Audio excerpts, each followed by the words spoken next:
In the game of life, one important thing can increase your chance of success. Confidence. Confidence is the game changer. Confidence! Where do I find that, Josie? First rule, you need a goal. I don't play soccer. Nice color, Right? but not that kind of goal. What do you want from life? Happiness. Success. Checkmate. Less worries. Next, you need a strategy. I gotcha. Like a game plan. Exactly. Put in the work and stick to it. Nothing pays better. Trust me. Then you need to be patient. How patient? More patient, success cannot be hurried. And most important of all, you need the right team behind it. Do all these things, and you will have the financial confidence to achieve anything. Anything? And everything, my friend.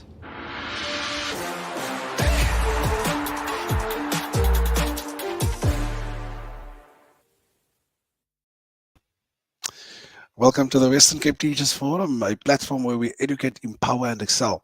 Now, it is Tuesday tonight, and this particular segment of financing your future, of your future fitness, financial fitness, was supposed to take place last week, Thursday, but due to unforeseen circumstances, some flu, bugs crept up, and there was load shedding in between. We weren't able to do so. But tonight, we are back with a bang again. It's the second installment of this financial workshop, or conversation rather, and we've partnered up once again with the largest insurance company on the continent of Africa, which is SANLAM.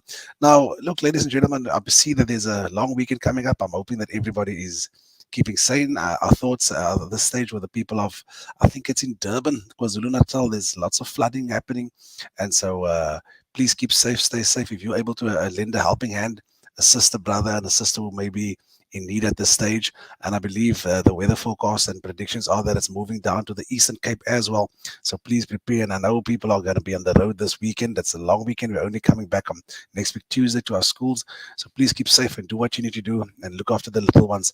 But tonight, ladies and gentlemen, we are talking once again about your financial fitness as a teacher, as an education sector worker, or as a member of the economy, somebody who's contributing in rands and cents in terms of taxes.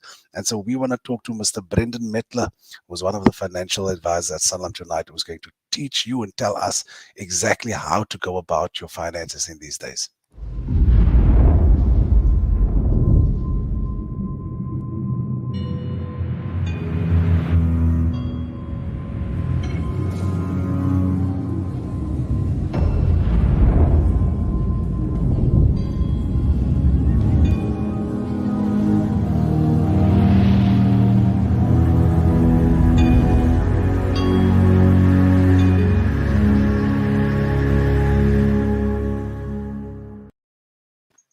Brendan, good evening and welcome to the Western Cape Teachers Forum, sir.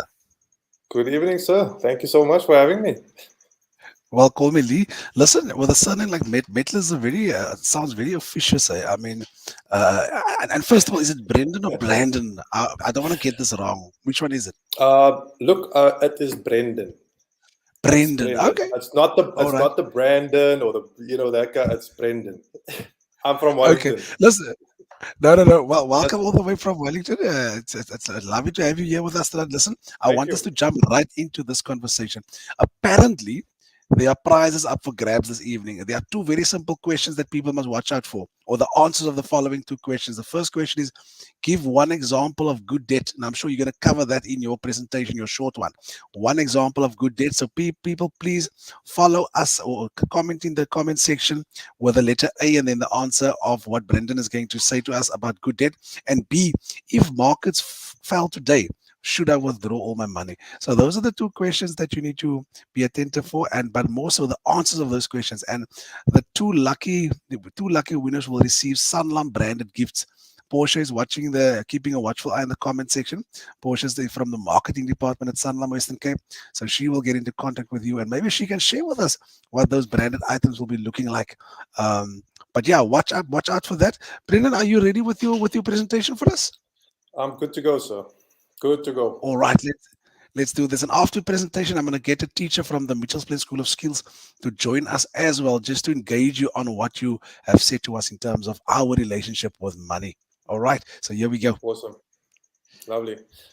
Well, firstly, let me just go back to the first slide. There we go. Firstly, also just from my side, good evening, ladies and gentlemen. And Lee, thank you so much for opening up this platform for me to come in and speak here tonight. I'm certainly very excited, guys, and I hope our listeners are too, because the topic that we're going to be discussing this evening is surrounding behavioral finance. That's a lekker tongue twister for you there. And I especially love this subject because I think, firstly, it's sometimes it's not very it's people don't speak about it often, or it's not the your most popular thing to speak about. But from speaking from personal experience, what I found in my own life is that these concepts that I'm going to be sharing with you guys today have helped me in my journey to attain financial freedom, or to work towards financial freedom. So if you are out there this evening and you're struggling with your finances, or you are at a level and you just can't seem to break through, then what I want to do is, hopefully these concepts that I'm going to be sharing with you guys tonight is going to help you the way it has helped me over the last few years that I've applied these concepts.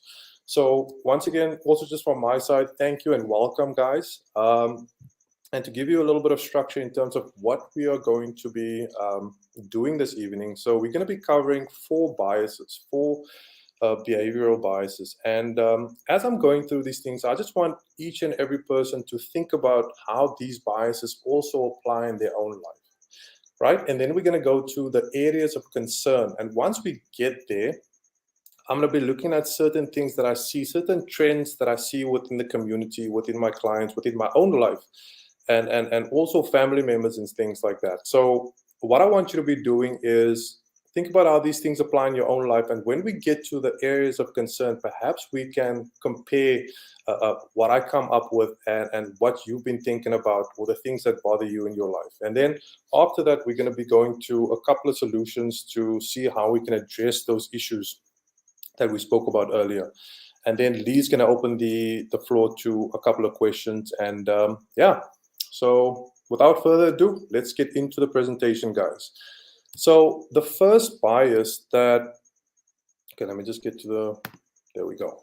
Okay, so the first concept that we want to explore is the concept of mental accounting, right? So mental accounting is essentially where an individual would look or place money, depending on where it comes from, in different mental accounts. So look at our chap over here. He's got two bags of money. And imagine that the one bag of money is coming from his hard-earned salary. And the other bag of money is coming from, let's say, maybe a bonus or a gift that he got from someone. So mental accounting essentially describes you looking at money, even though it's money, and it can even be the same amount of money, but you look at it differently depending on where it comes from. So people, we're going to go through this very quickly so that we can get to the meat of what I actually want to get to. And the next concept that we're going to explore is the concept of loss aversion, right? So this is the second one. And loss aversion is where you would have a situation in terms of, let's say, for instance, you have 5,000 Rand. And the pain that you would feel from losing 5,000 Rand is more than the pleasure that you would in terms of gaining that 5,000 Rand. So as the slide suggests, that when you receive money, right, or when you lose money, when you lose the same amount of money, you will have a stronger emotional response from losing that money as opposed to gaining that same amount of money. So that is the concept of loss aversion. Right, so the third one we want to explore this evening is, actually, I've got a very funny story that is going to describe to you exactly what the sunk cost fallacy is, right? So a couple of weeks ago, we've been going through a difficult time over the last couple of years with COVID and all these kind of things. So the cinemas opened recently. So my wife and I, we love going to the movies, and my family. So we decided that we were going to go watch this movie that we were very excited about, right? So we even had to get a babysitter because we have a 2-year-old. And now, as I said earlier, we live in Wellington, and we needed to drive all the way to Canal Walk to go and watch this movie. So that's probably about a 60, 70 kilometer drive. And then, despite the fact that we had to pay, because we decided that we were going to go to the VIP section at Canal Walk, and we spent all this money going there, and we decided that we were going to have a great time. So we ended up at the movies, and halfway through, it became clear that this movie is not going to pan out the way we expected it would, right? So we were extremely disappointed. And what did we end up doing? We ended up watching that movie all the way to the end, knowing full well this is not going to work for us, right? So sunk cost fallacy essentially describes where an individual or organization will continue with a plan after they put in money or effort or time into this thing, where it will actually be more beneficial to just cut their losses right then and there and to go and do something else, right? And now the last concept that we want to explore this evening, ladies and gentlemen, is herd behavior bias. Now, this one is pretty self-explanatory. Imagine you find yourself, at your organization where you work, and you've got a bunch of colleagues there. And every colleague, or most of them, what they would do is they would invest in a certain stock or a certain share. And now, because everybody is doing it, the trend or the inclination is for you to do the same. So that is herd behavior bias. Now, I understand that I went through this extremely quickly, but we are now going to go into the areas of concern that I spoke about earlier. Now, I hope that through what you've listened to by now, you would have placed some of these concepts, or you would have recognized some of these concepts manifesting in your life as well.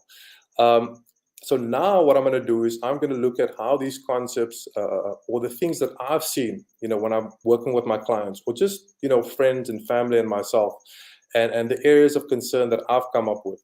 So the first thing is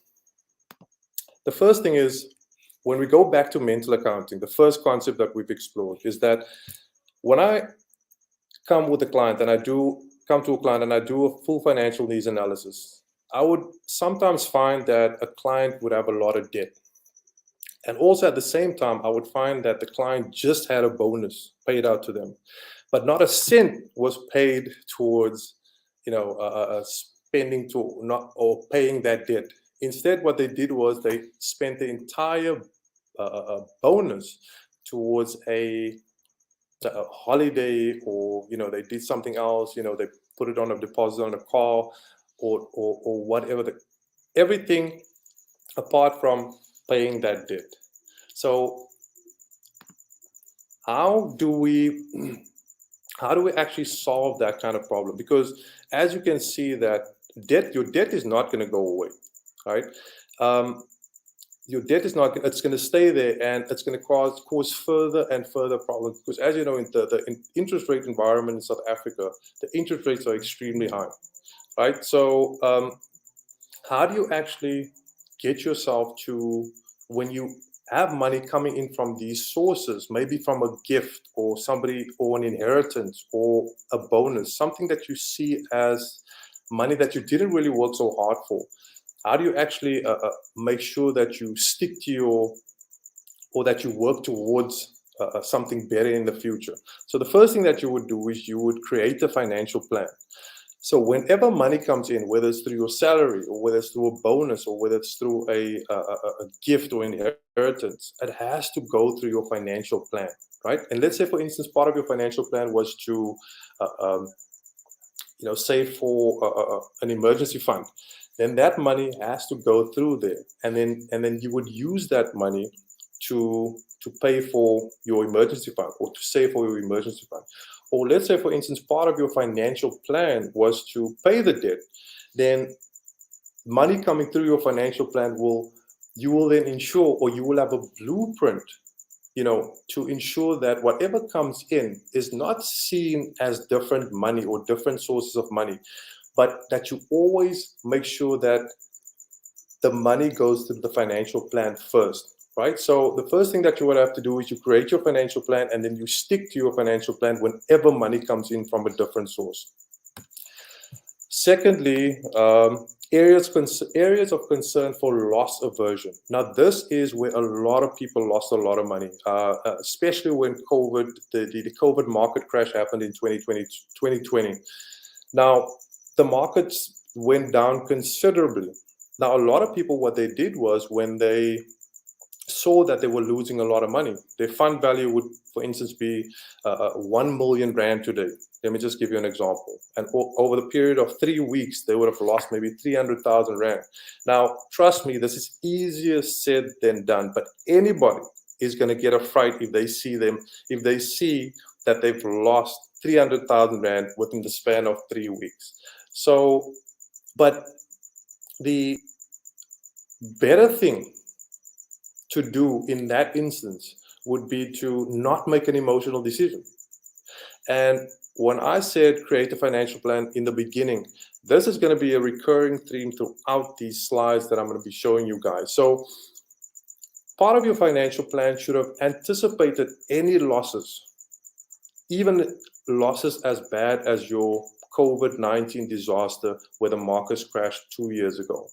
So that in the event that something like that does happen, you don't do any knee-jerk decisions. You don't do any emotional decisions. You already know because you've anticipated what is going to happen or what might happen.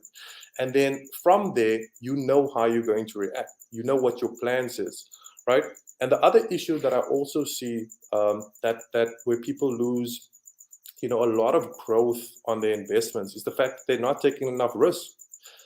They simply, I would, for instance, go to, do an analysis, and I would see that a client has an existing investment, but the investment funds that they invest in is cautious, extremely cautious. But this would be a client with perhaps a 20, 30-year investment horizon. So when it comes to investment, the general rule of thumb is the longer your investment horizon, generally the more risk you can afford to take, right? So why is this an issue? Because inflation, if you do not keep up with inflation, you are losing the purchasing power of your money, guaranteed. And this is the same issue that I see in retirement accounts as well, because people are because they are convinced that this is money that they need to keep safe, and they need to protect it, and they need to preserve it. But the issue is when you are investing too cautiously and you are not keeping up with inflation, you are losing money guaranteed. Even though it may look like there's a return on your investment, but if that investment is not more than what inflation is, you are guaranteed losing on your investment. So how do you solve that problem, right? So the first thing is you have to, once again, remove emotion and fear out of the situation. And how do you do that? You do that by educating yourself and doing a lot of research before you jump into a plan or a solution that you think might work for you. And once you've educated yourself and done enough research, then you start analyzing to see if this is actually a viable option or opportunity for you to partake in. And then you can use your financial planner, or you can use your lawyer, whoever needs to assist you with this plan. To help you make this plan. But what it'll do is that it'll put you in a position where you now can make an informed decision without emotions, without fear.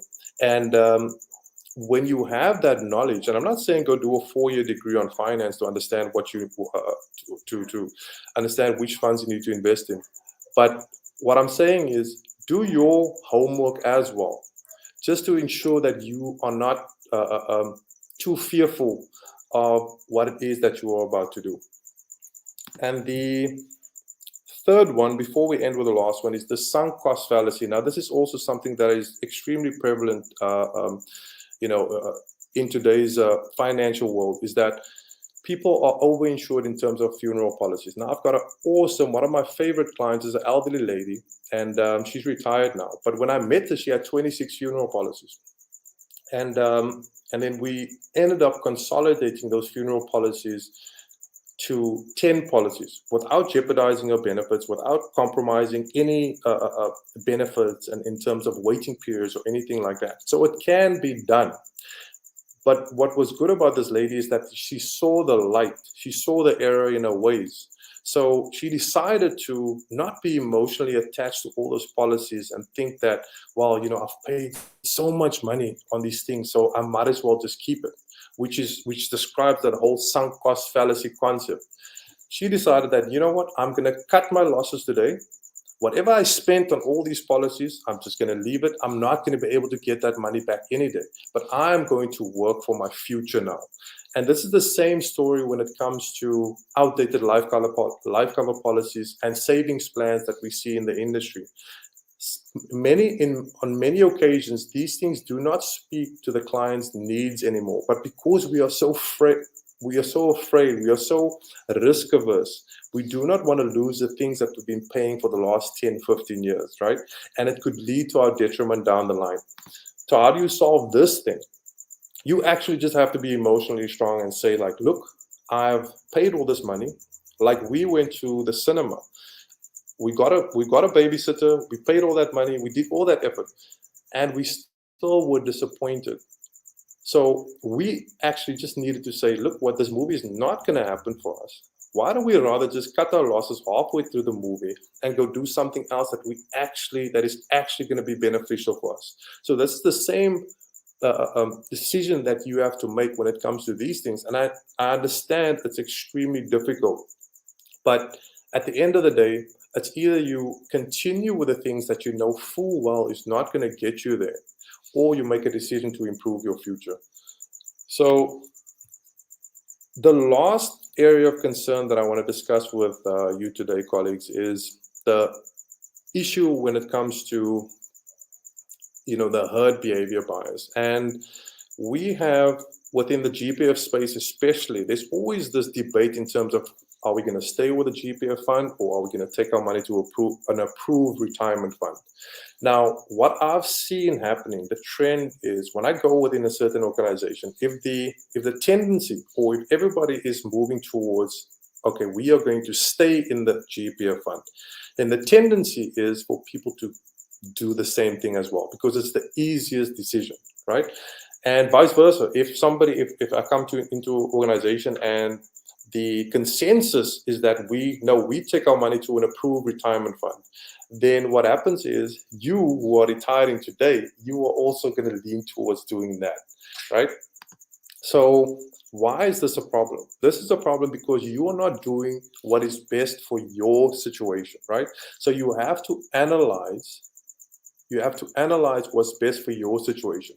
And please, colleagues, you have to start doing this at an early stage. I've seen a lot of people 2 weeks before the time, they come and they ask for quotations, and they ask for the best quotations, and they move from company to company. That is the easiest way for you to pick up problems further down the line, right? So start early. Do not make the easy decision. Do not make the emotional decision. And another thing that I come across is that people are so fed up at work sometimes that they just want to get out. So they make the emotional decision, they make the easy decision, and the next thing you know, 5 years down the line, 6 years down the line, they realize that I've actually made the wrong decision. Meanwhile, you've worked for the last 40 years to try and accumulate all that retirement fund money. And the last thing you want to do is make the wrong decision when it comes to there. So final thoughts before we open up the questions, Lee. I know I went a little bit longer than I was supposed to. I apologize. But the reason I think we're making emotional shortcuts is because many of us we carry a heavy load, right? We are overwhelmed. We are overburdened physically, spiritually, mentally, and financially. So we buy things and that we have no business buying. And we see money as fun money. When no money is fun money, all money is serious money. And that is mental accounting. So what does that create? That creates the perfect storm for you to be, and what it does is it creates this situation where your finances are so fragile, your financial position is so fragile that you become afraid of taking any risk, right? So because you cannot stand the thought of losing even more than what you probably have already lost or what you've accumulated over your lifetime, and that is loss aversion. So then what happens is you cling onto those very things that you know full well hasn't gotten you anywhere and is probably not going to get you anywhere down the line, but you hold on to these things despite knowing that leaving those things behind is probably going to be better for your future. And then at the end of, and that's sunk cost fallacy. So at the end of the day, we are so emotionally drained that we take the easiest decision, and that is herd behavior biases. Lee, colleagues, that is my story for this evening. I hope that what I shared with you guys today would be able to just help someone. And because I know it's certainly helped me over the years, and it's a work in progress. You know, every day we have to be aware of these things. We have to work on it on a consistent basis. So, Flate, my story is eight. Thank you, Lee. Well, Brendan, thank you. Yeah, thank you very much for that. I mean, look, I wanna sink my teeth into this immediately, but I want to bring a colleague of mine on, Mr. Zende Jong. He's a teacher at the Mitchells Plain School of Skills. Now, this young man, he's a chef, he's a teacher. He has won the Zen. You must help me here. Is it Provincial Teacher of the Year or what? Just help me quickly before we get started. I won nothing. No, man. We competed here and we went to finalists for the cluster group, and then we went to provincial for National Teachers Award and those type of things. Yeah. Yeah, no, look, Zen does amazing work at the Mitchells Plain School of Skills, a special needs school, and you need a special type of passion to work and to work the soil there. And Zen, I must say, my brother, you've been an inspiration since day one. But listen, tonight is not about you, man. I want to talk about the sunk. About me. What is it? Yeah. Now, sunk cost fallacy. Now, I wanna look here. A lot of people bought homes right in the middle of lockdown, or when the interest rates were at 7%, right? And people refer to it as the buyer's market. And so people jumped in, they bought properties, and you know, it was happy-go-lucky. But now gradually the interest rates are heading in an upward trajectory, and suddenly people are feeling, hey, that variable rate is coming at them. So now in relation to the sunk cost fallacy thing that you mentioned, is it a good idea to stick it out? Do we jump out? Where do you, what's your view on that one, Brendan? Well, you know, the thing with property is that some people view it, if it's your own home, right? If it's your own home, some people view when you purchase a property for you to stay in, they would look at it as a liability, right? Other people would look at it as an asset. But to come to your point, it might be too early to say whether that is a bad decision or not. And it all depends on whether that person can afford it or not. Let's say the interest rate jumped by a couple of basis points, or we are expecting the interest rate to go up as we are. At the end of the day, if you didn't go above your means, if you did not go above your means, then it's probably a good decision, right? The issue is when people go above their means, when they buy the dream home and they have no business buying the dream home yet. It's probably too early to buy the dream home yet. So that is when all things go south, because we are trying to keep up with the Joneses, right? But if you need a home to live in, then I see no issue with that. Whether the interest rates go up or down, everybody, I feel, needs a safe place and a good place to live in. So at the end of the day, that's my viewpoint on it. Do not try to impress the Joneses. Do not try to do things that you cannot afford yet. It's as simple as that for me. Okay, Zen, anything from your side? Yeah, so I understand for property, purchasing property for living in. But what if you do like property as an investment? Look, I mean, I'm pretty sure like everybody that had the market, when the market was low, everybody looked at it like, hey, I can buy this house, I can rent it out and get a sound investment, because at the end of the day, your tenants pay the rent. You're Yeah. basically just managing that property at the time. So with regards to what you said, how would you advise, like with the points, the interest rate going up and those type of things? Would that still be a sound investment based on your client's affordability, or would it be a kind of a like a cinema story, like you said, like, hey, do I wait? Do I still keep this property because you know the interest rate is gonna go up? I can't push up my rent for my client and those type of things. You understand?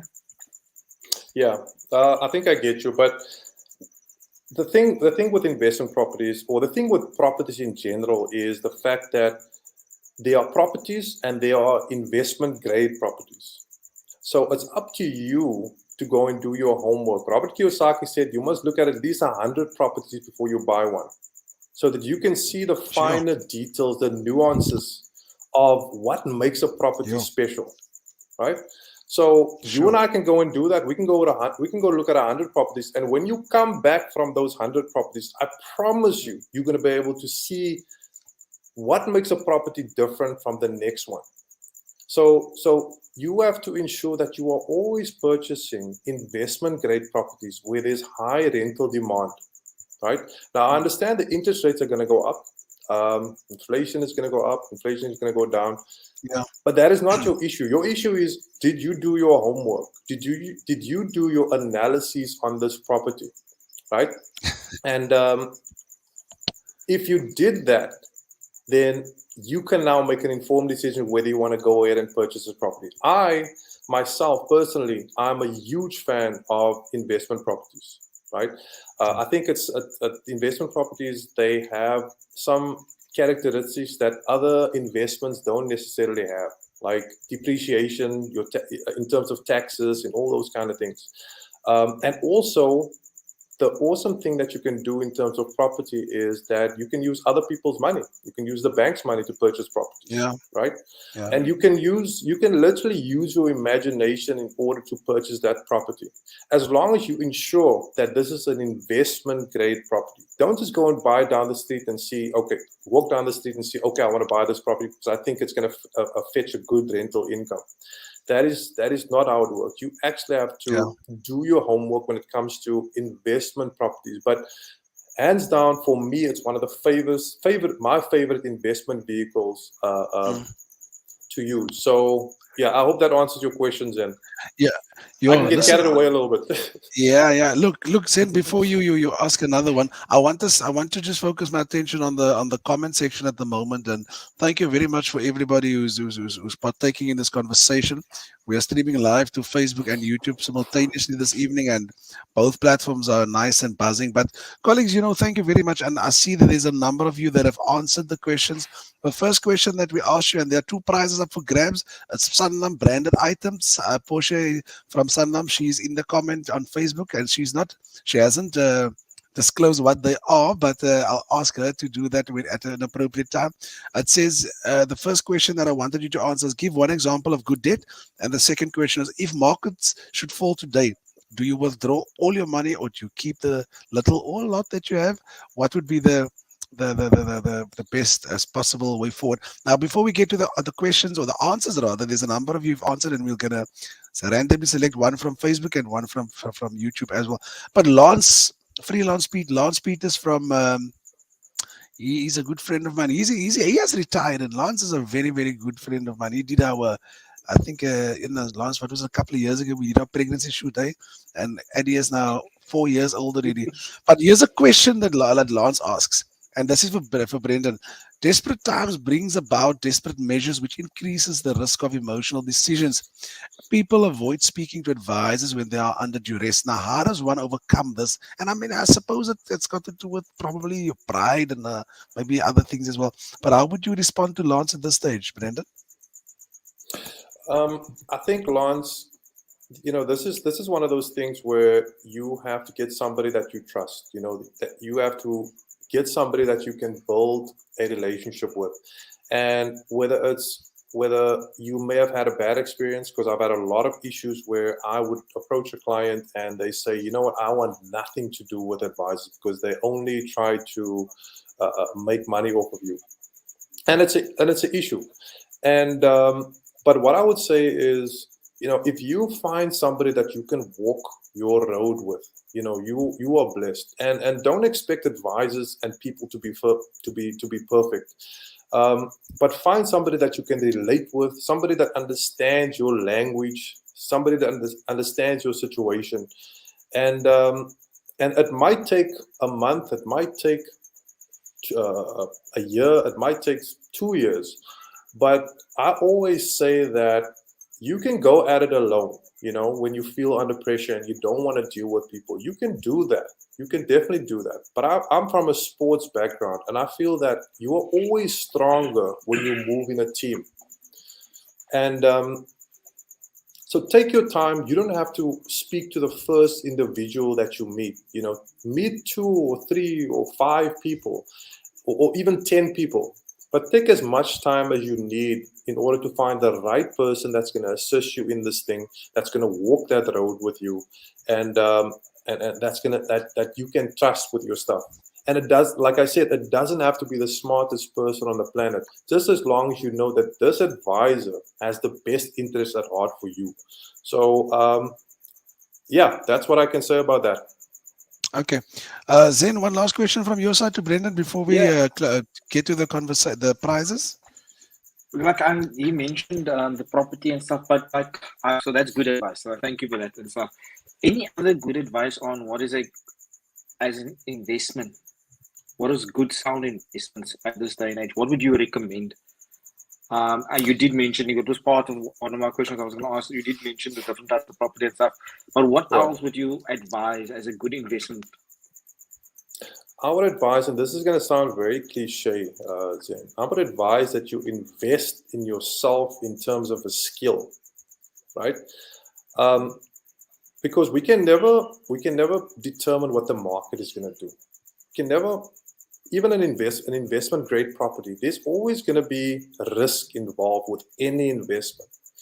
But if you have a skill, right? If you have a skill, I've got a client who recently retired 2 years ago, and he's a musician, and he makes music for clients, for his clients, and he charges them a fee, and he makes an extra couple of thousand on a monthly basis. So now he's not putting a lot of pressure on his pension, so his pension can actually grow. So he found a way to monetize his ability, right? So I would say if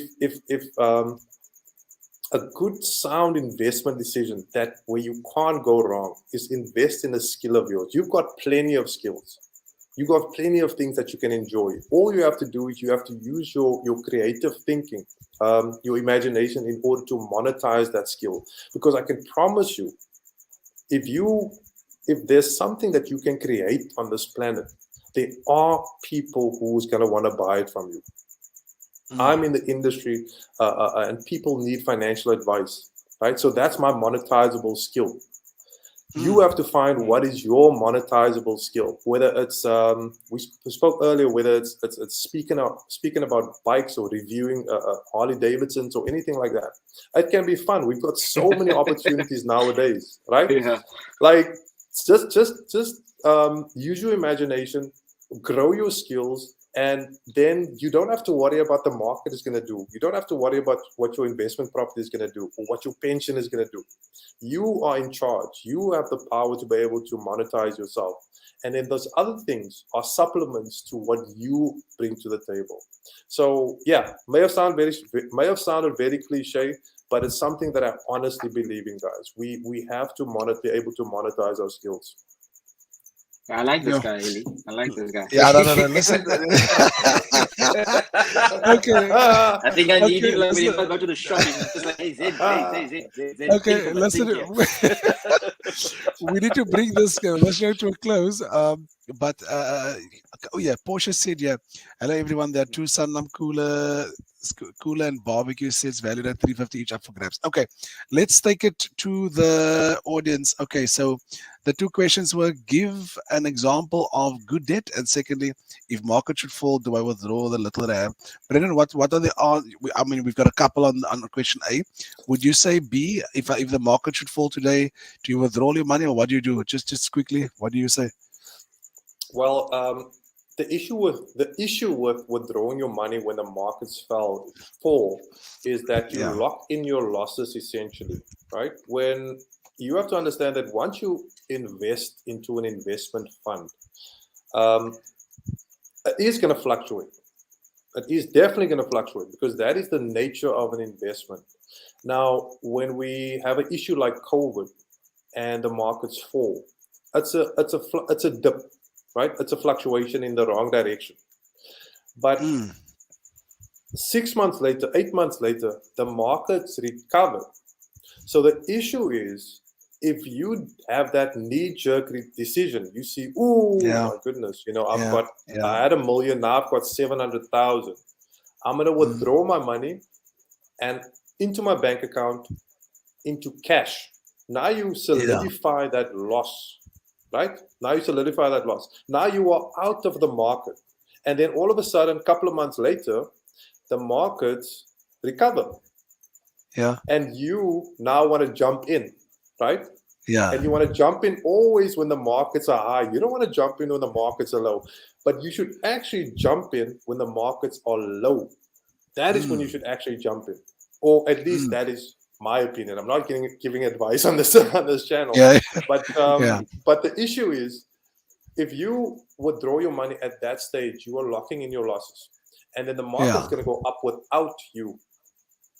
Sure. That is the problem. Listen, and that is what Lance agrees with. Lance says markets fluctuate all the time. If it fails, the returns are less. Try not to withdraw at that time. And I mean, spot on, and it concurs with what you've just said now.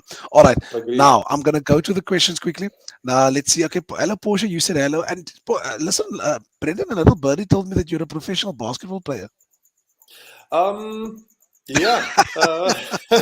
Is that a monetizable gift that you've got? Is that I was gonna ask the same thing here. You've got so many gifts. Hi, Portia. Why you gotta put me on the spot here, Portia? Thank you so much. Okay. Listen. Go ahead. I used to monetize it. Okay, all right. Listen, okay. Rosalia said, okay, evening, all super excited. Thank you for tuning in.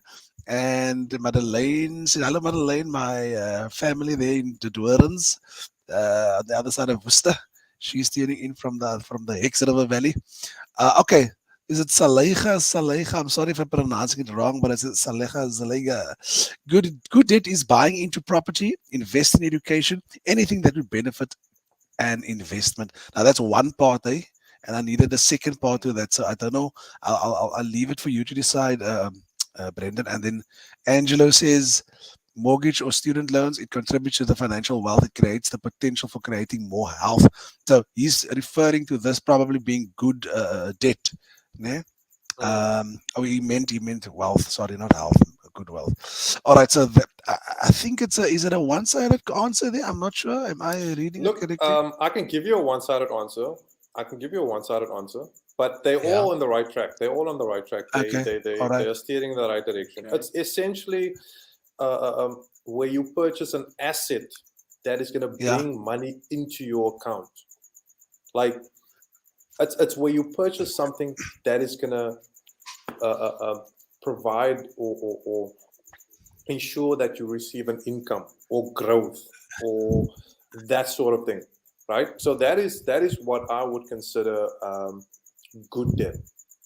Bad debt is where you would purchase something that is going to take money out of your account. So just to give you an example of what I mean. Okay, so she's got a B part here. She said, never make emotional decisions when the market is volatile. Leave the investment to grow as the economy might change for the better. So I will take the risk in the market and make it grow long term. So she makes up for the first part or the second part. So do you agree that we can give this one to Saleha Peterson? There were some others as well who were spot on, but I think there can only be one winner. So congratulations, Saleha Peterson. Portia, we will get into contact with you. Okay, or we will post Portia's email address. Or Portia, can you post it in the comment section and make contact with Saleha Peterson? She's the recipient of the one. And then let me just see. I'm trying to filter through the comments here because I want to give somebody on the YouTube side as well an opportunity to win. Somebody said something. Oh yeah, what is this? Ishmael says example of good deed is a credit card with minimum usage just enough to keep your credit score good. Brendan, your thoughts on that one very quickly? Hey. Yeah. Look, credit cards, the interest rates in South Africa is very high. Yeah. But I understand what you're trying to do.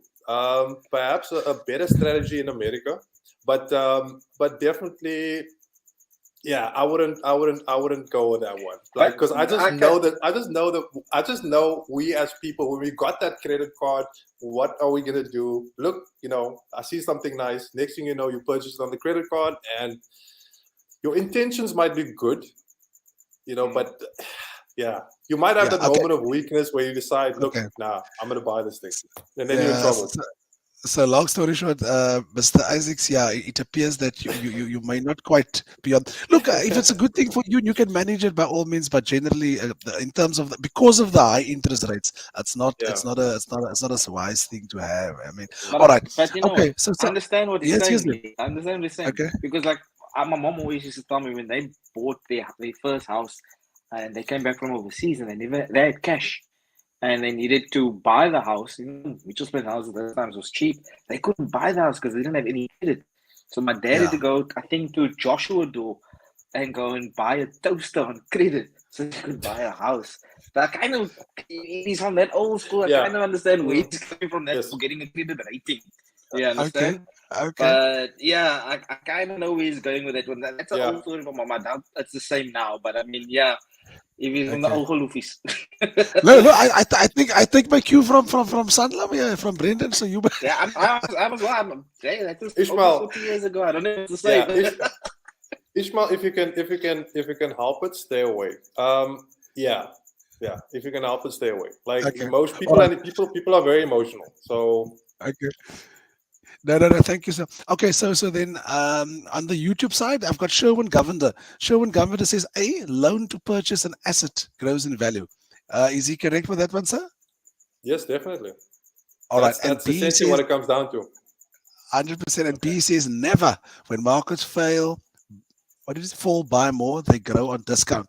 Okay, so he gives you a little bit of an extra. I think he's on the right track there as well, eh? Definitely. Okay, so Sherwin Governor, congratulations. You are the recipient of the second SANLAM branded gift that will be Portia Assessment will be in contact with you. And you might be sitting here, ladies and gentlemen. Somebody might be listening to us here and thinking, I'm a first-time teacher or an entrant or first-time worker, or I'm well versed in terms of my finances, but I still need some advice. How do I get into contact with somebody from SANLAM to assist? I'm posting a link in the comment section at the moment, both on YouTube and Facebook. If you feel that is you can benefit from a guy like Brendan to advise you, guide you through your personal financial situation, please complete that particular form and somebody will reach out to you. And the more you reach out to them, the more they will reach out to us as a forum so that we can make more of these conversations available. So yeah, congratulations to Saleha Peterson and to Sherwin Govender. You guys are the recipients of the 2 SANLAM branded gifts, and I know there's a lot of people that have since joined. AJ Paulser, Audrey, apologies, just tuned in. I'm just wondering if there's something like good debt, losing money cannot be good debt. Yeah, Audrey, can I answer that? Yeah, you will. Very quickly. Yeah. Mr. Paulser, you and there's a Dave Ramsey, you guys will get along very well, because Dave Ramsey believes that all debt is the absolute. It's pure evil. I'm not of that belief. I believe that debt is a tool. You can either use it to build a house or you can use it to break down the house, right? So it depends on your perspective how you're going to use it. So yeah, that's my 5 cents. No, fantastic. And yes, Portia saying to sorry, my mistake. So Sherwin and Saleha, please email your details to portia.sassman@sanlam.co.za. Again, congratulations to both of you. And please, they're not going to reach out to you. You must, in fact, reach out to Portia. And it says, email address is flagged on the screen as we speak. It's portia.sassman@sanlam.co.za. And again, ladies and gentlemen, if you feel that you can benefit from somebody to have a conversation with you, to tailor make your particular or to structure your financial situation according to your needs, please complete the form in the comment section below, and they will reach out to you. Yeah, let's make ourselves, let's better ourselves one step at a time.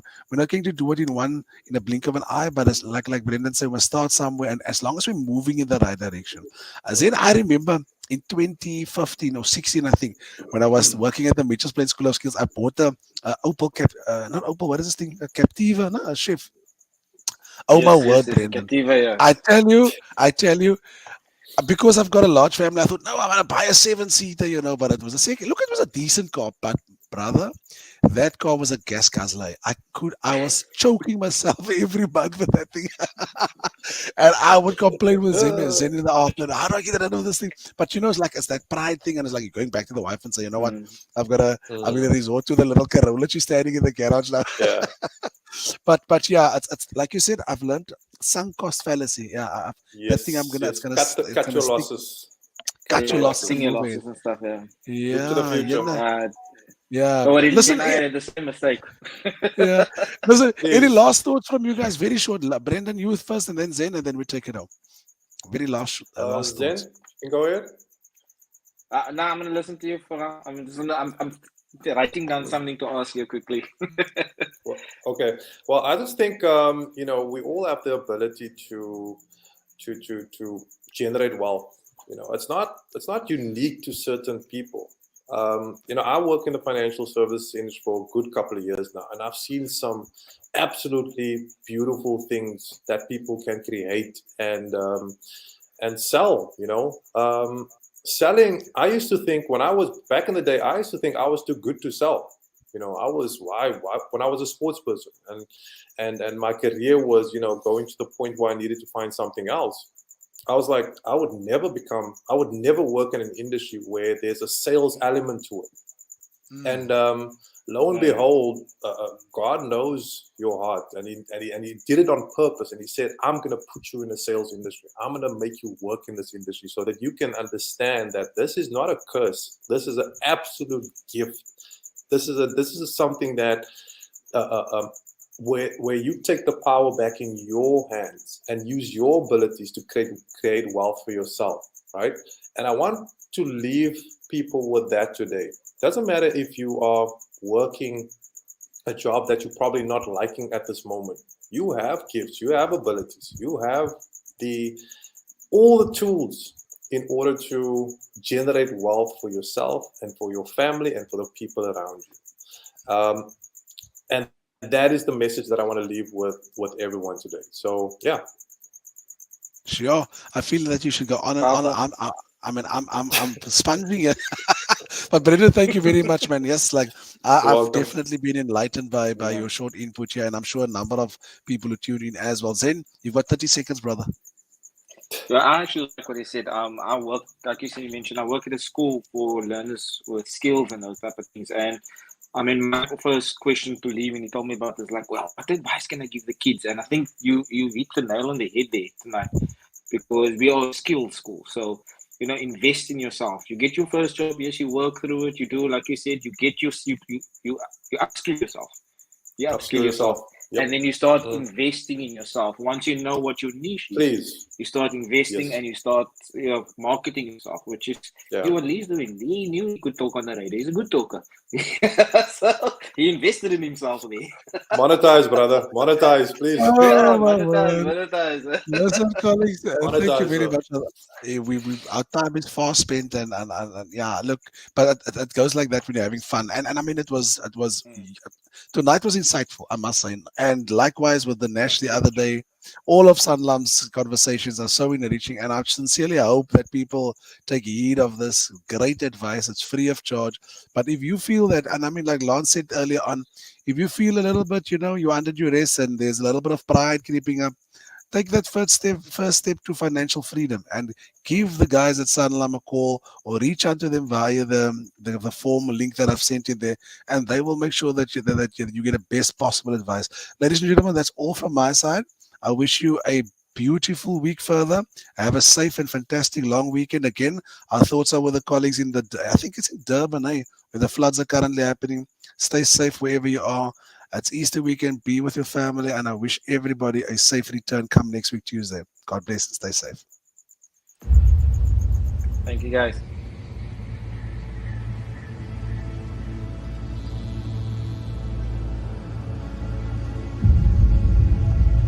Today we make a promise to every man, every woman, and every child on this continent. A promise to do everything we can to give you a feeling of empowerment that comes with knowing you are in control of your life and that you can change the world. Even me? Yes, you. It's a promise to help you attain the kind of confidence that we believe can make a real difference in your life. Financial confidence. What's that?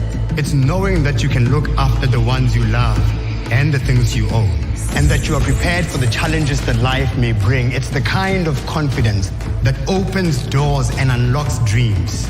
Comme rêve.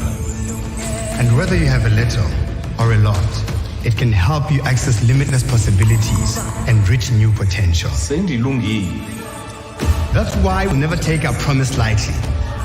We'll keep it top of mind and close to our hearts. Everything we do, every decision we make will be guided by it.